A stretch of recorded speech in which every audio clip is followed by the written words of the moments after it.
Welcome back to Digits here at WSJ Live. I'm Simon Constable. Well, what were the best video games this year in 2012? We've got Jamie Warren of Killscreen here to help us get through the list. You got your top 5. These are my personal top 5 You went for the through year. gazillions, and I know how many video games you play. It's huge. And there's the list. You got The Walking Dead, Trials, Evolution, whatever. Let's go through these in order. Sure. The Walking Dead. Yeah, The Walking Dead is based on the popular comic by Robert Kirkman, which then became a television show on AMC. And it was developed by Telltale Games, who's been doing adventure games. Some of you might be familiar with adventure games, like the point-and-click adventure games like King's Quest from back in the day.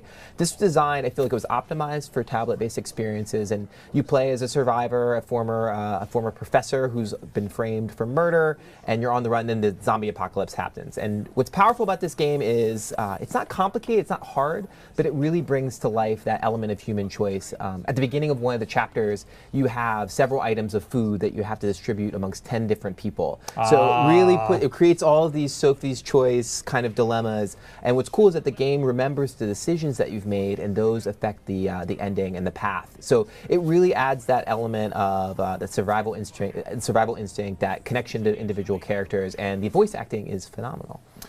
Trials, Evolution. Trials Evolution is similar to, there was a game called Excite Bike that came out for Nintendo way back when, and it's a really complicated game. If you could think of a puzzle game on a motorbike, it's probably the best way to think about it. A puzzle game on a motorbike? Yeah. That sounds death-defying. So you're on a motorbike, and you can kind of control sort of the pitch, and you're trying to get over rocks and trying to do it as quickly as possible. I mean, this game epitomizes what I think is wonderful about games, that really, that willingness to engage with a puzzle and try and figure it out yourself. I like that. The Unfinished Swan, I think we discussed this before earlier in the year. Yeah, The Unfinished Swan, really phenomenal little game developed by a former Yale graduate. He was a comedy writer, worked for The Daily Show, left to pursue games. The Unfinished Swan, what's powerful about it is it takes a lot of the language from first-person shooters, so from games like Call of Duty, but it reappropriates them. So it uses them, instead of shooting bullets, you're shooting little globs of paint, and it's this amazing little story. And it is beautiful, too. It is. Particularly, I mean, it's very zen in the way that it's visually lush. I mean, it's just a really powerful artistic statement, and it really shows the diversity of game titles this year.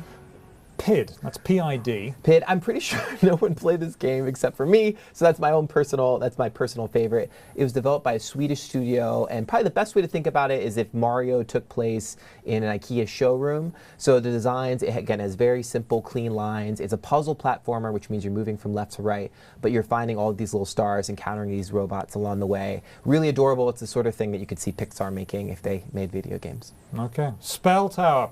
Spell Tower, that was done by a New York City game designer named Zach Gage. It's somewhere between, I would say, Scrabble and Tetris. There's different game modes. It's for the iPad, and for any word fiends that are out there, this is a perfect game for them. Basically, the letters kind of show up on the screen. You have to remove them by drawing different words. I play it with my girlfriend. It seems to be pretty popular as a two-person activity as well. So highly recommend it. That's obviously good. And you got some honorable mentions. We got 5. We're going to put a list up there. Dear Esther, Wonderput, Soundchip. So and these were ones that were just also good. And you got Super Mario, the new Super Mario Yes, Bros. The new Super Mario. Obviously great. Again, it was a bumper year for games. What I'm excited about for the games is just the breadth, how many different types of games you're seeing, the diversity of experiences. I really feel like video games are starting to come into their own, and that's very exciting for me as someone who plays games. And just someone who plays games and runs a website dedicated to games. Killscreen is Killscreen's Jamie Warren, and thank you for coming in the studio. Don't be a stranger. Come back again. We love it when you're here. Thank you. We hope you have a great 2013. I'm Simon Constable, and that's it. That's the games of 2012.